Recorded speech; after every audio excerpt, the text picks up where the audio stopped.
So it's been about 4 hours and it is ready. So you can tell when it cracks like that. Okay, and you can cut them in, crack them in small pieces, bigger.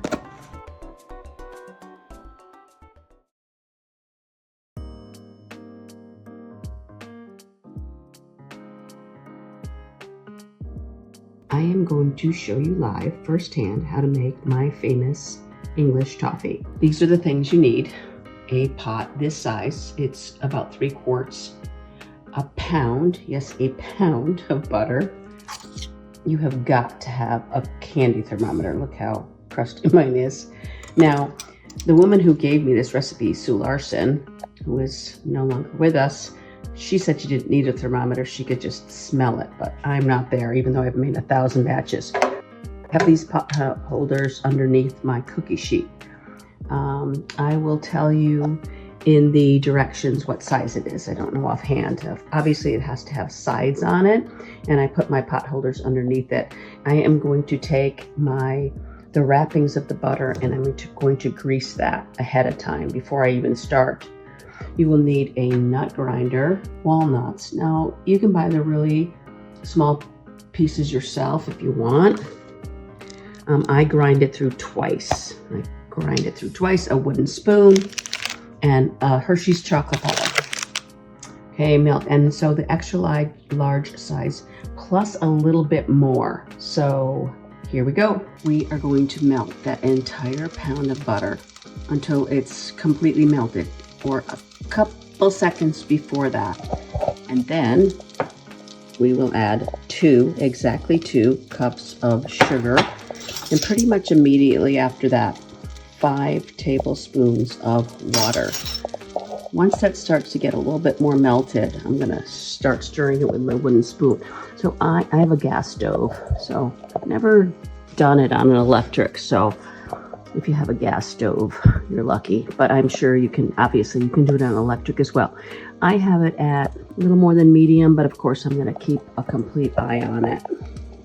I'm going to be standing here for quite some time. So here we go. That has been, really just takes a couple minutes. Like I said, it does depend on if it's gas or electric. Pour all of it in, all the sugar in, and start to stir right away. I don't need to put my candy thermometer in for a little bit. And I'm going to time how long it all takes, because to be honest, I don't time it. I just go by the thermometer. I want to say it's 20 minutes, but I don't remember. So I'm mixing that sugar in, and then immediately I'm going to add those 5 teaspoons of water. I don't know why you add water, but I'm sure there's a really good reason. 1, 2, 3. Yeah, I have to say it out loud. 4 and 5. Yes, I do. You may not have to. Mix it right in and just constantly stir. It does take a while, like I've said, especially at the end when it starts to get closer and you're going to be eyeing that thermometer and you're going to be going, oh my God, when is it going to reach 305 exactly? Because that's what it is, 305 exactly. When is it going to happen? So it's just a watch and wait.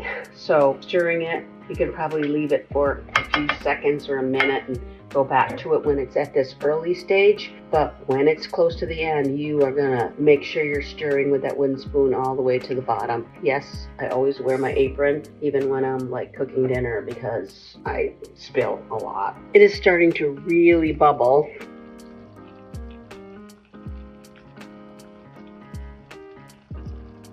As I mentioned in the beginning of the video, nut grinder, and I do grind it through twice if you don't have one.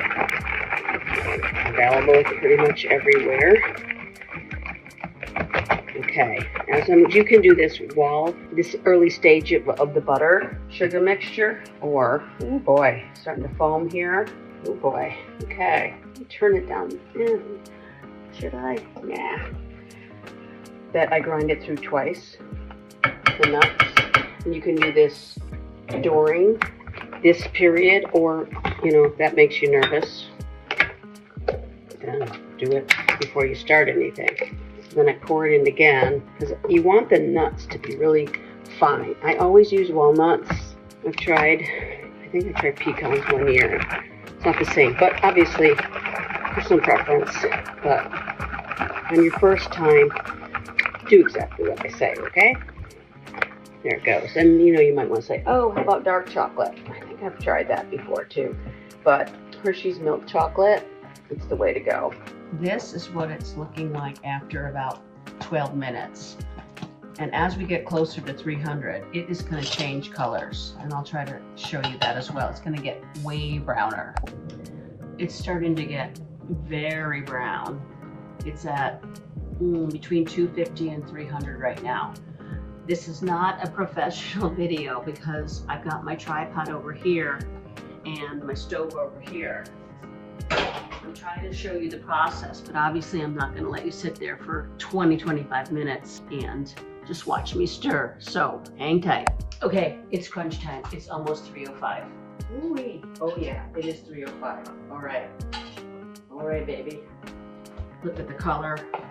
Oh yeah, my pot is very burnish on the bottom, but that is okay. So pouring it all in, all the candy in. Every last delicious drop. Immediately start the water so it doesn't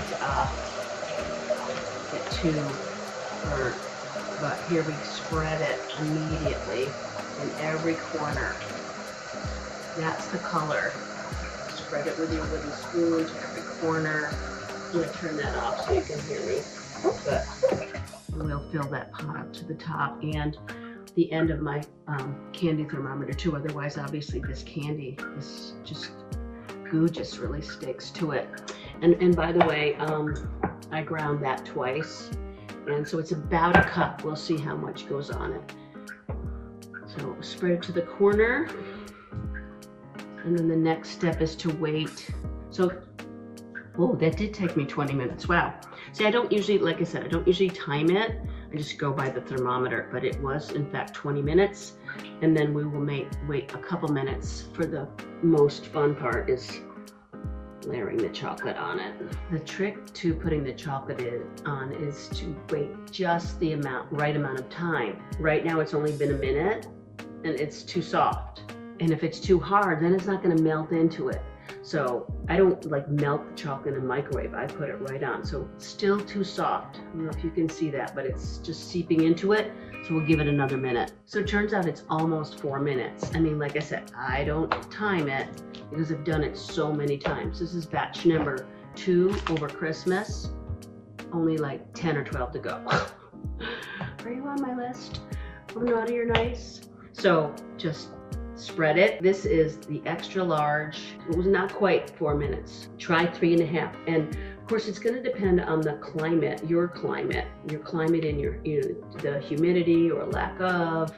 That's the thing about candy. The climate in your house, outside, humidity. I made that up, but I think that's true. Right? That makes sense. So spreading it all out. This was an extra large plus a little more.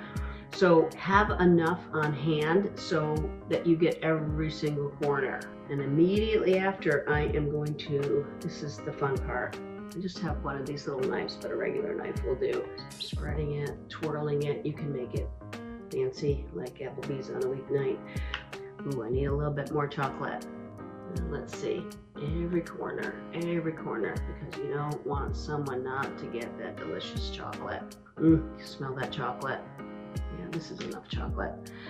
Okay, so it was the extra large and about 6 or 8 more little squares.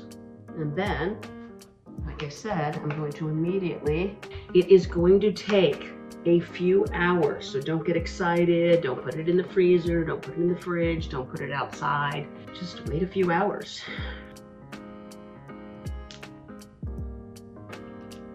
If someone has a nut allergy and you don't want to put nuts on a particular corner, obviously you could skip that.